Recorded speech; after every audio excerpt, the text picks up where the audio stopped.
if I was going to give somebody advice, the advice would be to be competitive, you have to restrict your calories. You have to either restrict your calories or possibly increase your exercise, because exercise in a way does like subtract from your calorie total. So for example, let's say if I ate like Brian Johnson, maybe, I don't know, 2,100 calories a day, but I did, an hour of exercise intense exercise every morning, the exercise would subtract from my total and kind of get me into calorie restriction mode.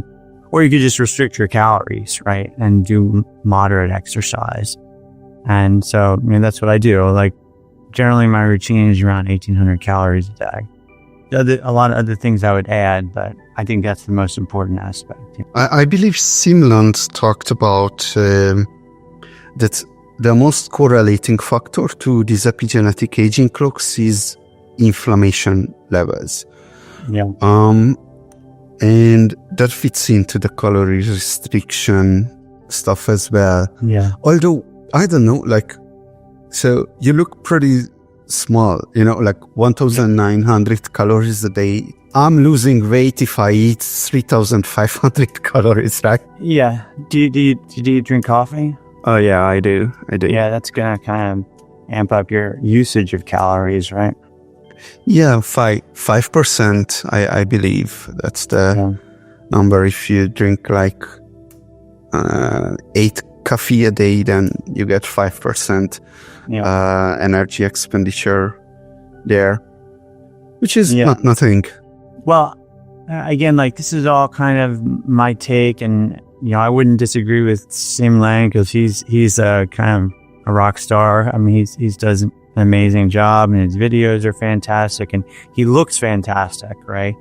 He's also a lot younger, and he's been kind of healthy, from the very beginning, of his. How old are you?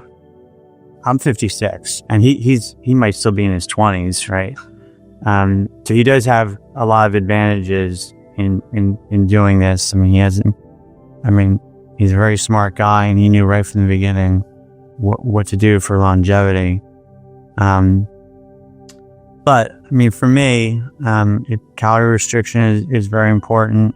The other thing, obviously you want to reduce your inflammation. I feel like the way to do that is to eat a starch-based diet, a very low-fat diet. So that's kind of, the rice cult thing. That's why I focus on starches. Starch-based diet. Okay, so you're eating a high carb, low fat, low protein diet, right? Yeah. Low fat, I understand that. Low protein. Tell me about that. Sure. All right. So there was this guy. There was a researcher, and his name was J.P. Ritchie, and he did an experiment. And this was in the 1980s or 1990s, where he restricted the amount of methionine that he gave to his rats, right? And they had a gigantic extension in lifespan, right? He extended their lifespan. This is one of the most incredible experiments of all time that nobody knows about. He extended their lifespan by 44%, their maximum lifespan, by restricting methionine. So you definitely want to, I'm taking that and saying, I got to try and restrict protein, and I had to try and restrict fat. And the reason for restricting fat is because when you eat fat, it thickens your blood, and it increases your blood pressure, which increases the work on your heart. It reduces the oxygen flow to your brain. So anything that has fat is going to be counterproductive for longevity. And you're living a long time is basically a battle against heart disease, right? And the amount of fat you eat is going to kind of set you back.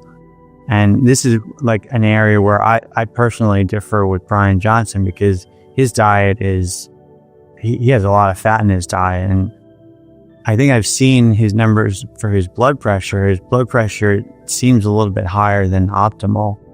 And I put that down to the olive oil that he's eating, and the huge amount of nuts that he consumes in his diet. And it's going to increase his blood pressure and reduce oxygen flow throughout his body and reduce oxygen flow to his brain. So I don't know how he came up with the idea of higher fat, but again, that my opinion is you should be doing high carb and minimizing fat. But regarding protein, I mean, there's this experiment where the researcher did a low methionine diet, and the rats live 44% longer. That's maximum lifespan. That's gigantic. I mean, there's really no experiment like that where the researcher did not reduce calories, okay? Just reduced an individual amino acid and got a 44% extension in lifespan. I don't know of any other experiment like that. So my goal is to try and reduce protein. Now, there's issues with that. Like it's very hard to reduce protein because when you reduce protein, a very easy way to do it would just be eat sugar all day, because sugar doesn't have any protein, right? Or eat fruit. And you can do like a high fruit diet. That's really difficult to do. Sorry. Why reduce protein? Why not methionine specifically? Well, it's kind of hard to specifically reduce one amino acid, right? Like this is kind of like an engineered diet that they put together. And, if you cut out animal products, animal products on a percentage basis have more methionine, right? So, eating carbs, it's gonna, for the same amount of protein, it's gonna have a lower amount of methionine. You definitely want to not consume animal products. But it's hard to just cut out one individual amino acid, right? And the other problem is you still need fiber, right? Like there's no way to be healthy without some minimal amount of fiber.